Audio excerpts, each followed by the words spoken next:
由正德慈善医疗文团机构所设立的爱心厨房，伫台南分院一透早8点外，志工就要开始传中昼长的材料，有的种菜，有的洗菜，分工合作相当无闲。根据了解，也无疫情，因一天救助2顿，需要传200外位肉食分量。疫情以后，需要帮助人数增加1倍，相对人力、物力的支出嘛加倍。每个月厨房成本经投资20万，加上疫情捐款减少，真需要善心大德的关注，互因继续帮助弱势。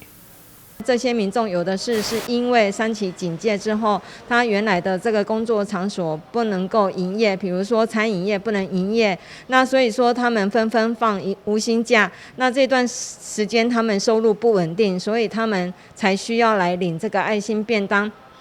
那3级警戒之后呢，我们这个爱心便当呢，这个数量呢就是爆量增长，中午最多还甚至来到180人。那晚上也来到160人，所以成长将近1倍。那疫情的情况下呢，这些小额的捐款民众相对的减少，然后我们的食材、耗材、人事成本又相对的增加，所以目前爱心厨房在这个经费上面是吃紧的。无领政府补助，只靠小额捐款维持的爱心厨房，嘛好在在也有热心民众捐献物资，才有法度继续维持拜1到拜6救济有需要的民众。应该是各个单位，我们如果说有需要的话，我们有一群朋友，我们都会去说，有需要的话，我们就会来做这样子的一个动作。那如果说他更多的需求的话，我们会集资，然后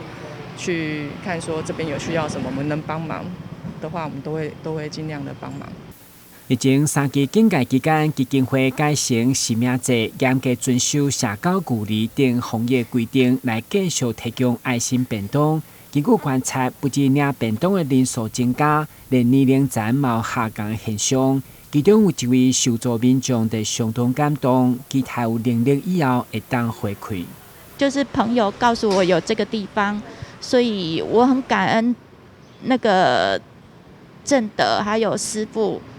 然后还有就是让我有这个机会，就是说至少每日的经费会比较减低一点点，心里是满满的感恩。然后我心里面也是有一个愿望，就是说当我有一天有能力，然后就是说找到工作，然后我愿意回馈，就是说也是一样伸出我的爱心。当初法师创办爱心厨房，就是以菩萨慈悲的心情，希望要救济政府无度照顾的弱势，至少袂互因摇巴肚。虽然现在面对经营上的困难，不过因强调一定会继续维持免费供餐。上长下律法师所创办，因为他几年前他实际上去了解民情以后，发现台湾的经济景气大不如前，他就是发下大誓愿，对他要在台湾全国各地成立108家的爱心厨房，来真正的来救助这个真正的需要救助的一些弱势民众，所以我们爱心厨房一定会持续经营下去。为达到永续经营，基金会嘛再次呼吁民众捐款、捐献新鲜蔬果等食材。爱心专线0622286611，遐是联系全国各地正德爱心厨房。台湾新闻军及采访报道。